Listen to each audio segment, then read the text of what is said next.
Hello everyone, welcome to VDSK learning platform. Dear student, आज के इस वीडियो में हम लोग क्लास 10 की फर्स्ट फ्लाइट बुक से चैप्टर नंबर 3 का पार्ट सेकेंड पढ़ने वाले हैं। हमने पार्ट फर्स्ट में जैसा कि chapter number 3 2 stories about flying, उसका पार्ट फर्स्ट हमने हिज फर्स्ट फ्लाइट पिछले वीडियो में फिनिश किया। तो आज के इस वीडियो में हम उसका सेकेंड पार्ट, जैसा कि उस लेसन में 2 स्टोरी दिया गया है और उसका सेकेंड पार्ट हम आप यहाँ देख सकते हैं कि 2 स्टोरीज अबाउट फ्लाइंग, इसमें 2 पार्ट दिया गया था। पहला पार्ट ने हिज फर्स्ट फ्लाइट पढ़ लिया। आज हम सेकेंड पार्ट इसका द ब्लैक एरोप्लेन पढ़ने वाले हैं। डियर स्टूडेंट, तो अब हम लोग स्टार्ट करते हैं। The moon was coming up in the east behind me। Start करने से पहले थोड़ा इसके बारे में हम एक ब्रीफ समझ लेते हैं कि इस स्टोरी में राइटर ने बताया कि एक बार वह एरोप्लेन उड़ा रहा था आसमान में और वह फ्रांस से इंग्लैंड जा रहा था और रास्ते में उसे स्टॉर्म आया, बहुत क्लाउड्स मिल गए और जिसकी वजह से वह बहुत परेशान हो जाता है कि वह आगे जा पाएगा नहीं जा पाएगा और उसका जो फ्यूल होता है वो भी लगभग ख़त्म होने वाला रहता है। और ऐसे टाइम पर उस स्टॉर्म की वजह से उसका कनेक्शन जो होता है कंट्रोल रूम से वो भी टूट जाता है और वो पूरी तरह से डिस्टर्ब हो जाता है। उसको लगता है या तो उसे वापस लौट जाना चाहिए या तो वो वहीं पर खो जाएगा, लेकिन फिर उसको अपने घर भी जाना रहता है इंग्लैंड और वो अपने फैमिली के साथ टाइम स्पेंड करना चाहता है और हॉलीडे रहता है और उसने प्लानिंग की होती है कि वो नेक्स्ट कुछ वीक जब तक हॉलीडे है वो अपनी फैमिली के साथ बिताएगा। तो इसकी वजह से वह वापस ना जा कर के वो आगे स्टॉर्म को फेस करते हुए उस बादल के अंदर चला जाता है। फिर उसको वहाँ पर कौन कौन सी प्रॉब्लम फेस करनी पड़ती है, फिर वो कैसे उसको टैकल करता है, ओवरकम करके वो कैसे फिर कंट्रोल रूम तक पहुँचता है, ये स्टोरी इसमें दी गई है। तो अब हम इसको शुरू करते हैं। The moon was coming up in the east behind me and stars were shining in the clear sky above मी। अब राइटर कह रहे हैं कि मून, चंद्रमा जो है वो ईस्ट की तरफ आ रहा था बिहाइंड मी, मेरे पीछे। इट मीन्स कि वह जो राइटर था वो प्लेन लेकर के वेस्ट की तरफ जा रहा था। जब वह वेस्ट की तरफ जाएगा तब क्या होगा कि मून ईस्ट की तरफ आएगा क्योंकि वह उसके पीछे था। And stars were shining in the clear sky above मी, और स्टार जो है मेरे ऊपर चमक रहे थे, यानी वो ऊपर आसमान में प्लेन उड़ा रहा था और उसके आसमान पूरी तरह से क्लियर था। देयर वाज नो क्लाउड्स, कोई क्लाउड्स नहीं था और इसकी वजह से आसमान पूरी तरह से, आसमान में तारे चमक रहे थे। There was not a cloud in the sky, sky में कोई भी क्लाउड नहीं था। I was happy to be alone high up above the sleeping countryside, और मैं बहुत ज़्यादा खुश था कि जब पूरा देश सो रहा है तो वह उसके ऊपर से अकेले फ्लाइंग कर रहा है। I was flying my old Dakota aeroplane over France back to England. मैं अपना पुराना प्लेन डेकोटा उड़ा रहा था और मैं फ्रांस से इंग्लैंड जा रहा था। I was dreaming of my holiday and looking forward to being with my family. I was dreaming of my holiday, मैं अपने हॉलीडे को, जो उसे छुट्टी मिली थी, उसको अपने फैमिली के साथ एंजॉय करने के बारे में वो सोच रहा था। I looked at my watch 1:30 in the morning. मैंने देखा मेरी घड़ी में 1:30 मॉर्निंग के 1:30 हो रहे थे। इट मीन्स रात के 12 के बाद जो 1-1:30 बजता है। I should call Paris control soon, I thought. फिर मैंने सोचा मुझे अब पेरिस में कंट्रोल रूम में फ़ोन करना चाहिए, कंट्रोल रूम से कांटेक्ट करना चाहिए। As I look down past the nose of the airplane I saw the light of a big city in front of me. और जैसे ही मैंने look down past the nose of aeroplane, जो aeroplane के सामने वाला फेस होता है उसको क्या बोलते हैं, नोज बोलते हैं। तो वहाँ से जब वो नीचे देखता है तो उसको लगा कि कोई बड़ी सिटी आ गई है। I switch on the radio and said Paris control Dakota DS088 here. इसके बाद वह अपना रेडियो ऑन करता है और बोलता है कि Paris control Dakota DS088 here. यहाँ इट मीन्स ये उनकी एक कोड लैंग्वेज होती है, उसको वो बोलता है कि वो यहाँ से बोल रहा है। कैन यू हियर मी, क्या आप मुझे सुन सकते हैं? I am on my way to England over. यह इतना बोलने के बाद मैं अपने रास्ते में हूँ, मैं इंग्लैंड जा रहा हूँ, रास्ते में हूँ, इतना कहने के बाद वह ख़त्म हो जाता है, यानी अपनी बात को ख़त्म कर देता है। The voice from the radio answered me immediately DS088 I can hear you are to turn 12 degrees west now DS088 over. फिर उधर से आवाज़ रिप्लाई आता है, यस आई कैन हियर, मैं तुम्हें सुन सकता हूँ और आपको 12 डिग्री वेस्ट में टर्न करना चाहिए। इतना कहने के बाद वो डिसकनेक्ट हो जाता है। I check my map and the compass switch over to my second and last fuel tank and turn the Dakota 12 degrees west towards England. इसके बाद मैंने अपना फ्यूल टैंक चेक किया और जो पहला टैंक होता है वो फिनिश हो चुका, दूसरा टैंक जो उसके पास था जो कि लास्ट था उसको भी उसने ऑन कर लिया।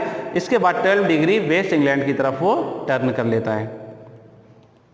I will be in time for breakfast I thought. फिर मैंने सोचा कि अभी मेरे पास पर्याप्त टाइम है और मैं मॉर्निंग तक ब्रेकफास्ट के समय तक मैं इंग्लैंड पहुंच जाऊंगा।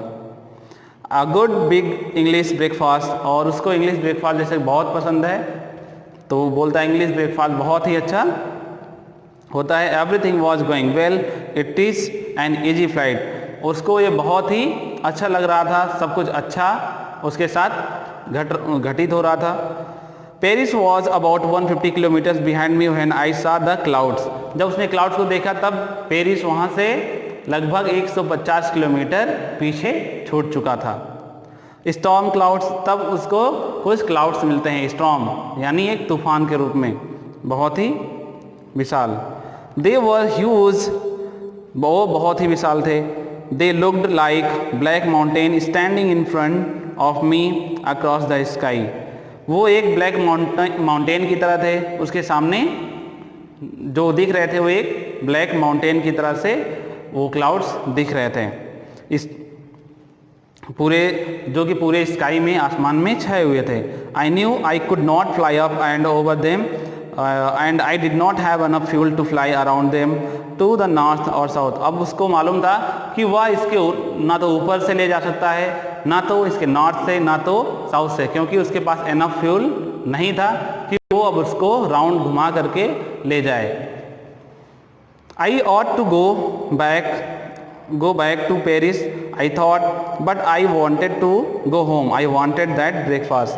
एक बार तो मैं वापस पेरिस जाने के लिए सोचा, लेकिन मैं वो ब्रेकफास्ट लेना चाहता था, मैं अपनी फैमिली से मिलना चाहता था, जिसकी वजह से मैं वापस नहीं हुआ।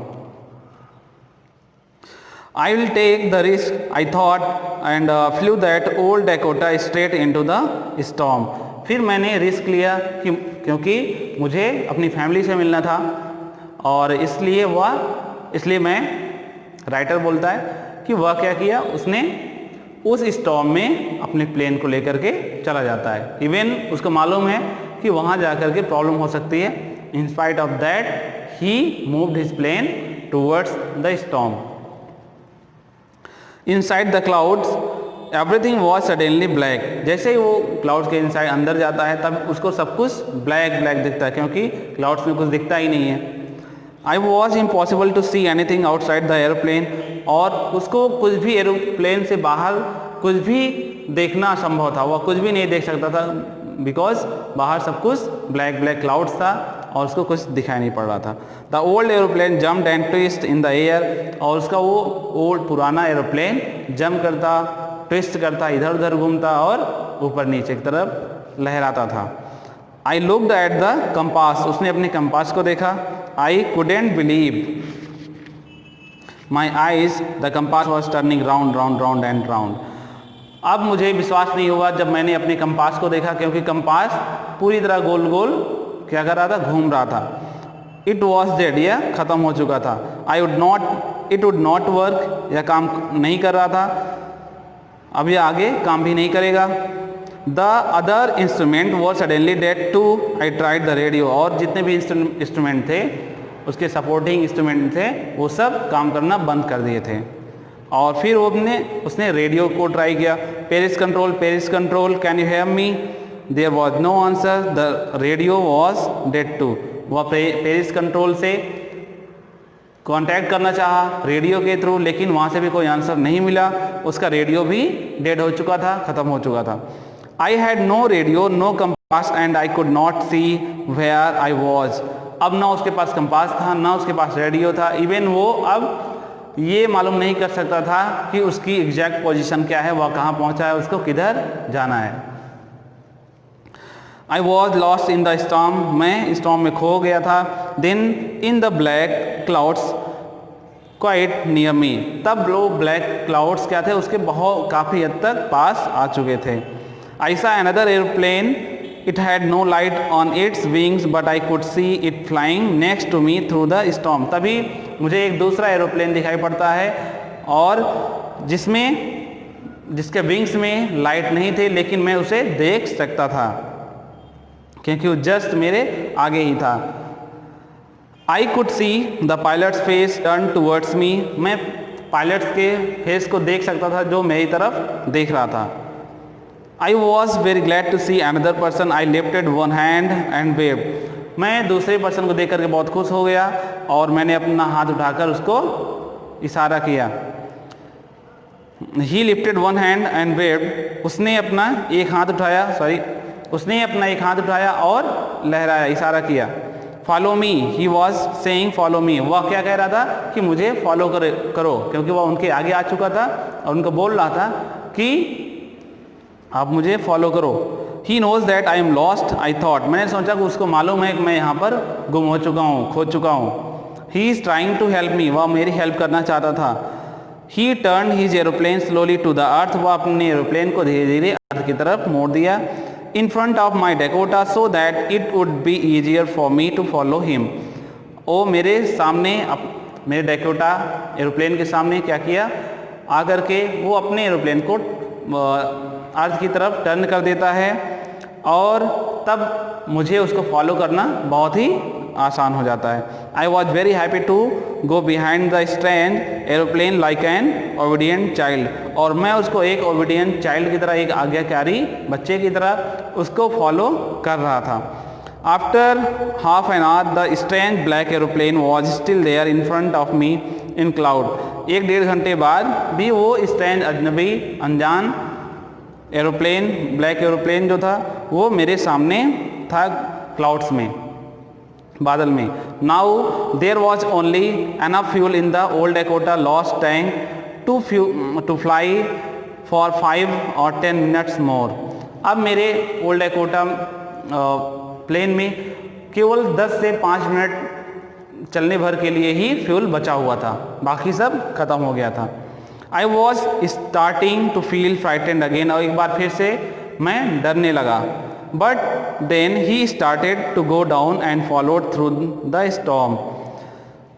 और फिर उसने क्या किया, नीचे की तरफ जाना शुरू कर दिया, और मैंने भी उसको उस स्टॉर्म में फॉलो करता चला गया। Suddenly I came out the clouds and saw 2 long straight line of lights in front of me। तभी मैं उस क्लाउड से बाहर आया, फिर मैं देख रहा हूँ कि मुझे 2 long line, straight line of lights, मतलब जो जहाँ पर लैंड करती है प्लेन, वो प्लेस उसको क्या हुआ, दिखाई देने लगा। It was a runway, it means वह जब वहाँ क्लाउड से बाहर आया तो उसको रनवे दिखाई दिया, जो कि अब बहुत ही ज़्यादा करीब आ गया था उसके। an airport. I was safe. I turned to look for my friend in black aeroplane. अब जब उसको रनवे दिख गया, एयरपोर्ट दिख गया, तब वह बहुत खुश हुआ, उसको लगा अब वह सेफ है. I turned to look for my friend in the black aeroplane, but the sky was empty. फिर वह मुड़ा अपने उस फ्रेंड को देखने के लिए, जो ब्लैक एरोप्लेन में था उसको देखने के लिए मुड़ा, लेकिन आसमान खाली था. There was nothing there. वहाँ पर कुछ नहीं था. The black aeroplane was gone. वो ब्लैक एरोप्लेन जा चुका था. I could not see it anywhere. मैं उसे कहीं नहीं देख सका. I landed and was not sorry to walk away from the old Dakota near the control tower. और मुझे बिल्कुल भी दुख नहीं था. जैसा कि लोग अगर किसी प्रॉब्लम को फेस करके आते हैं तो एक उनके अंदर बहुत डर सा बना रहता है, लेकिन इनके अंदर बिल्कुल भी हेजिटेशन नहीं थी, बिल्कुल भी डर नहीं था. तो कह रहे हैं मुझे बिल्कुल भी डर नहीं था जब मैं कंट्रोल रूम के पास आकर अपने प्लेन को लैंड किया. I went and asked a woman in control center where I was and who the other pilot was. अब मैं लैंड करके कंट्रोल रूम में गया और वहाँ पर कंट्रोल सेंटर में एक वुमेन से पूछा कि मैं कहाँ पर खो गया था और जो मुझे बाहर लेकर के आया वो कौन है और कहाँ है. I wanted to say thank you. मैं उसे थैंक यू बोलना चाहता हूँ. जो एक दूसरा पायलट था जिसने मेरी हेल्प की, मैं उसे थैंक यू बोलना चाहता हूँ. She looked at me very strangely and then laughed. वो मुझे बहुत ही विचित्र रूप से, बहुत ही स्ट्रेंजली मेरी तरफ देखा और मुझ पर हंस पड़ी. Another aeroplane, दूसरा aeroplane. Up there in this storm. ऊपर ऐसे स्टॉर्म में दूसरा aeroplane. No other aeroplanes were flying tonight. कोई भी एरोप्लेन आज रात नहीं उड़ रहा था. Yours was the only one I could see on the radar. सिर्फ आपका ही एरोप्लेन था जो मैं रडार में देख सकी. केवल आपका ही एरोप्लेन वहाँ पर उड़ रहा था. So who help me to arrive there safely without a compass और अ रेडियो. तब मुझे यहाँ पर आने में कौन मदद किया, बिना कंपास के, बिना रेडियो के. And without any more fuel in my tanks. यहाँ तक कि बहुत ज़्यादा फ्यूल भी मेरे टैंक में नहीं था. Who was the pilot on the strange black aeroplane flying in the storm without light. वो पायलट कौन था, वो जो उस अजनबी प्लेन के अंदर था, वो पायलट कौन था और जो बिना लाइट के और उस तूफान में प्लेन उड़ा रहा था. अब वो आश्चर्यचकित हो गया और वो सोचने लगा कि आखिर उस तूफान में बिना लाइट के वो कौन सा पायलट था जो उसको बाहर लेकर के आया, जिसने उसकी हेल्प की. तो डियर स्टूडेंट, इस तरीके से ये टॉपिक, ये चैप्टर यहाँ पर फिनिश हो जाता है. आई होप आपको ये समझ में आया होगा. तो अब हम नेक्स्ट वीडियो में नेक्स्ट टॉपिक के साथ मिलेंगे. तब तक के लिए all the best. Thank you.